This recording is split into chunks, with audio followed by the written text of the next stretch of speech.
ঢাকা শহরের অলিগলিতে স্লোগান দিয়েছি, রশি লাগলে রশি নে, হাসিনারে ফাঁসি দে।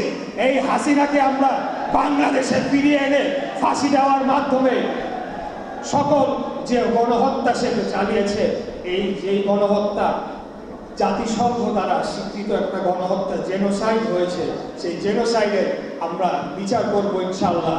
এই কথা আপনাদেরকে দিতে চাই।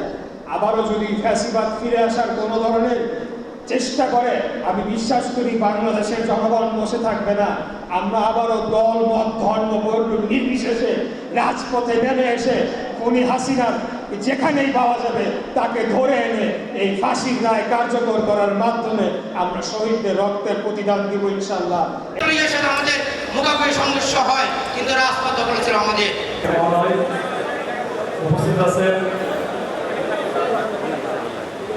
আন্দোলনে আস্তে আস্তে বৈষম্য বিরোধী আন্দোলন।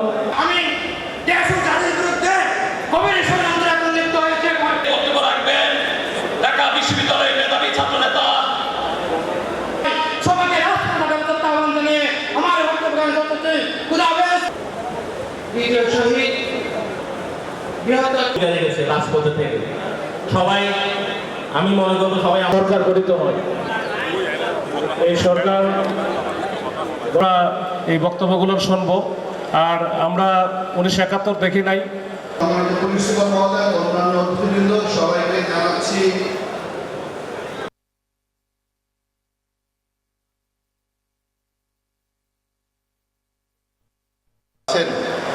তাদের পরিচয় আমার দিতে হবে না, কারণ আপনারা সবাই তাদেরকে চিনেন। প্রিয় নেতা জনাব মীর মোহাম্মদ নাসিরউদ্দিন সাহেবের সুযোগ্য সন্তান, বিএনপির সকল কর্মসূচি রাজপথে থেকে পালন করেছে।